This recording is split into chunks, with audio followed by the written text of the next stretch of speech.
Hi, Judy from Bungalow Quilting and Yarn here. I wanted to talk about making pajama bottoms for little ones.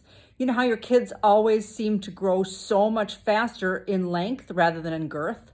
They can seem to wear the same pair of shorts summer after summer, but they just keep getting shorter.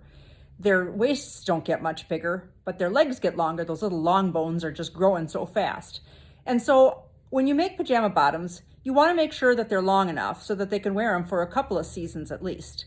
I'm making some summer pajama bottoms today, and I promise you, summer really is going to come.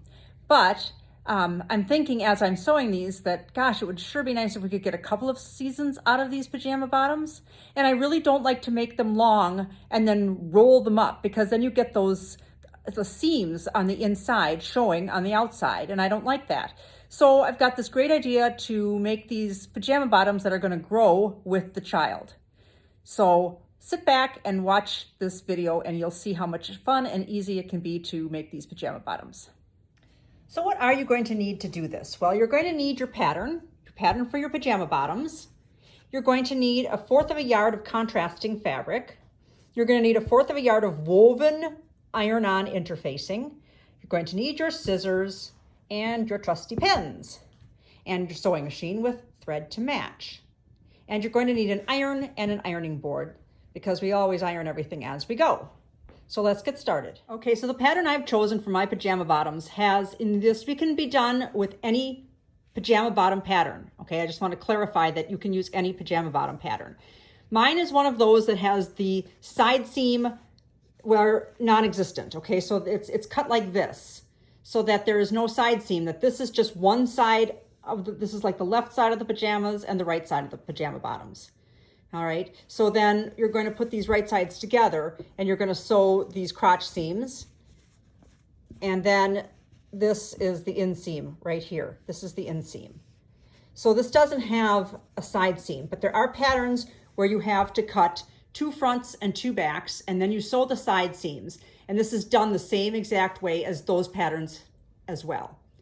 Okay, so I'm going to go over to the sewing machine and I am going to sew the crotch seams here. This is the back and this is the front of my pajamas, right sides together. Sew the crotch seams. Now this particular pattern has a waistband to it. It doesn't just get folded under and have the elastic applied. That does not matter at all. So like I said, it will work with any pattern. So just so you know this, I know you're thinking when you look at this that the crotch looks kind of short, and that's because there is a waistband here on this pattern. But the waist has nothing to do with how we're going to do this. So, and remember, this does not have a side seam, but your pattern might actually have side seams. Here is the inseam, all right? So you can see that these are indeed pajama bottoms, and the inseam and the side seam are here, inseam and side seam, okay? Even though there's no seam on this one. What you're going to do if you have a side seam is you're going to open it out, okay? You're going to open this out. We're not sewing that inseam yet. We're going to open this out and we're going to take a measurement at the bottom. Before you sew that inseam, do not sew the inseam. You want that whole leg. You want to be able to measure that whole entire leg. All right, so we're going to measure from here to here. Okay, so I'm getting a measurement of 14 inches. Now you don't measure from the end of the measuring tape there, you measure from the 0. I know I always tell my little girls that are learning to sew, no, don't measure from the end of the measuring tape, you measure from 0. So 0 to here is 14 inches. All right, you're measuring the bottom of the leg of the pajama pant. Okay, this is before you sew the inseam. The side seam would normally be sewn, and the side seam would be here if we had a side seam in this pattern. This particular pattern doesn't. So from 0 to here is 14 inches. All right, so now we're going to need a band of fabric that is going to be 14 inches in length. And then we're going to have a width. I've chosen to use 8 inches, an 8-inch width for this band, because I want this pair of pajama pants to last for a while. So I have a contrasting piece of fabric over here with my interfacing. And I'm going to cut this fabric. This was a 1/4 yard that I cut, or yeah, somewhere in there. And I'm going to cut it 14 inches by, now you don't need to add a seam allowance because you haven't sewn this yet, right? And if you did the side seam, you've already sewn that too. All you need is this measurement right here. All right, and then you're going to use the seam allowance once you sew this, that's according to your pattern. All right, but this will already be sewn onto it when you make that inseam. Okay, no, it won't be, but bear with me here. So 14 inches by, and I'm going to make this 8 inches. So I'm going to cut a strip of fabric 14 inches by 8 inches. Okay, so now I've cut these two pieces 8 by 14. All right, so now I'm going to go over to the sewing machine and I'm going to put these legs right sides together and do my inseam. Okay, I'm going to sew my inseam. Okay, so here's what I'm talking about with my inseam. I've got it all pinned and it goes right down the side of the inside of the leg. So here's my bottom of my pant leg. Here is the crotch seam here. And then it goes all the way this way. So we're sewing this seam. Now make sure you follow the directions in terms of what kind of seam allowance you're going to have. If this pattern tells you to have a 1/2 inch of the seam allowance, that's what you're going to do. If it tells you 5/8 inch, that's what you're going to do. This pattern says 1/2 inch. I'm doing a serger, so it's going to look when it's finished like I did 1/4 inch, but it's not, because what my serger is doing is it's cutting it at the same time as it's sewing it. So I'm going to actually do a 1/2 inch seam allowance, but it's going to look like 1/4. Do you see how this looks like it's 1/4? It was not. It was a 1/2 inch in from the edge of the fabric. All right, so let's make a 1/2 inch seam allowance and do that inseam. Okay, so now I'm going to measure 14 by 8 with my interfacing as well. Do you see the shiny side? That's the glue side. And this is the side that doesn't have the glue. I always use a woven fusible because it's better. It's more substantial, doesn't break down in successive washings, and you know how many times you're going to wash pajamas. You're going to wash them a lot. So I'm going to take this over to the ironing board and I'm going to iron my fabric onto my interfacing so that this piece right here is interfaced on both pieces. You're going to do that with both of your rectangles. Now, when you're ironing your interfacing on, you want to be careful, of course, not to get the iron up against the glue, but also not to iron it too long, all right? Because if you iron interfacing too long, it doesn't stick, because what happens is that the glue absorbs into the cotton that you're pressing it onto. I've got customers that'll come and say this interfacing, it didn't stick, and it's like, well, I think you over ironed it, because then the glue just dissolved itself right into the cotton, and then it didn't stick any longer. But you also have to do it long enough that it does stick. So it's a tightrope walk. Don't you just love this piece of fabric? I love this piece of fabric. It's an older piece of fabric by Art Gallery Fabrics, and it's so cute. It's perfect for little boys or for little girls. Okay, so now I made a 1/2 inch seam allowance on my pajama pant legs, okay? So what I need to do is make a 1/2 inch seam allowance on my bands, okay? So I am taking this piece and I am folding it right sides together, and I'm going to stitch along the edge opposite this fold. I'm going to stitch with a 1/2 inch seam allowance down along here, okay? I'm going to do the same thing with this one.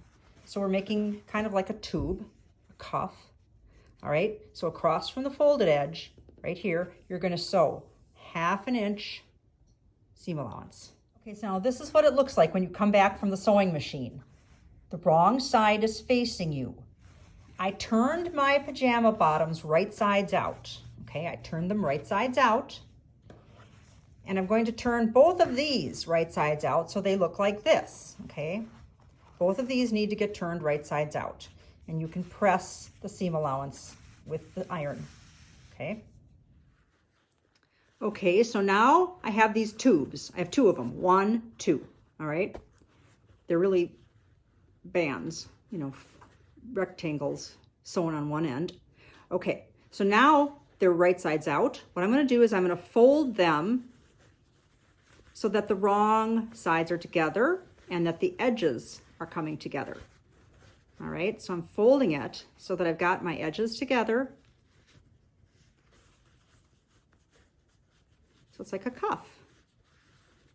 It is a cuff, okay? So I've folded it so that my wrong sides are together. Keep the seam allowance together. See that? See that seam allowance? Keep that together. And put a pin in there to hold it together. Got my pins. All right. then that seam allowance is going to match up, and you might want to put a couple more pins in there just to keep those edges together. You want those edges to stay together. All right, you've got the fold down here, you've got your raw edges up here. You want those edges to stay well approximated. It's a nursing term for edges in a incision. I use a lot of nursing terms when I'm sewing. Okay, well approximated. Okay, so we're gonna do the same thing to the second one. Fold it, wrong sides together, keep that seam together, keep that seam allowance together. Well, these are gonna be so cute. This fabric with that deer fabric is just so cute. The deer fabric is Elizabeth Hartman. Now remember I said that this will work with any pair of pajama pants, okay? Any pair of pant pattern too. I mean, you could do this for a pair of pants for a child if you don't want them to only wear them for one season. Although if they're wearing them outside, good luck, because they're gonna wear through those knees anyways. At least my kids did. And they're gonna wear through the bottom when they go down the slide and land in the mud. All right, so these edges are well approximated. Couple pins in there. Keep that fold there. There we go. Keep those edges together. Those edges are together. One's not hanging out above the other one. They're both the same. They're both together. Okay, so now we've got these nice long cuffs, okay? So what are we going to do with these nice long cuffs? Well, here are your pajama bottoms. Here's the opening of the bottom of the leg, okay? You're going to slide the opening, you're going to slide the folded edge is going to go over this first, okay? Folded edge. And you're going to, the inseam is going to match up with the, where's the seam? The inseam is going to match up with the seam in the cuff, okay? And we're going to pin this all together. Now it's pointed, this cuff is pointed up toward the top of the pant. This is the top of the pants. This is where the waistline is. And this is where the foot comes through, the bottom of the pant leg. So we're going to have all those raw edges together, all of those raw edges together. And we're going to pin all the way around. And then we're going to sew. And with this, you only need to sew, I'm going to think of what kind of, well, I'm going to serge it. So I'm going to serge it so that I'm not cutting anything off. I'm just serging the edges together. But if you were going to sew it, you could do like 1/4 inch to 1/2 inch and then zigzag. You don't have to have a serger. It's wonderful if you do. But you can zigzag these edges rather than serging them. Make sure you overlock the edges of the fabric so that you don't get fraying when you are throwing them in the wash machine. That's the whole point of serging and finishing off your seams. Okay, so this should fit perfectly, and it does, all the way around, because if you measured right and you made your seam allowances exactly the same, it should fit perfectly. All right, so this is how it looks. So I've got this cuff on this pant leg, all right, and then I'm going to sew through all these thicknesses. I'm going to sew a seam allowance all the way around. Okay, so now I have my first one on here. Look how cute that is. I've got my first one on here. I've got to put my second one on. Now the only raw edge that you have, and this isn't raw anymore, it's serged, is this. See, what the point of this whole point of this is that there's no raw edges on the cuff, so that when you turn this up, you don't have those raw edges on the outside at all. See that? So you can turn this cuff up, you can turn it way up when the child is really short.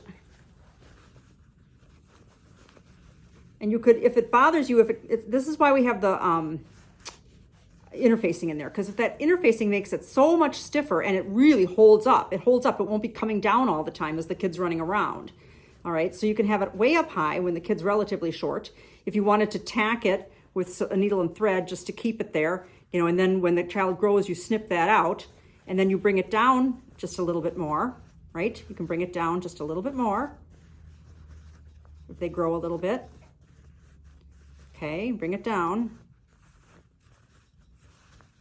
Then once they're growing even more, you've got the whole, I mean, you've got a whole extra 4.5 inches there. This is going to last somebody 2 seasons worth. So that is fun and cute. And I'm going to go back and I'm going to finish my next cuff and the waistband. And there you have a pair of pajama bottoms that grows with the child. They'll get a couple of years you wear out of these. You can do these with pants and you can do it with pajama bottoms. It's just a great deal of fun. So thanks for watching, and follow me on Instagram, Bungalow Quilting, Facebook, Bungalow Quilting and Yarn, and www.bungalowquilting.com for all your fabric needs.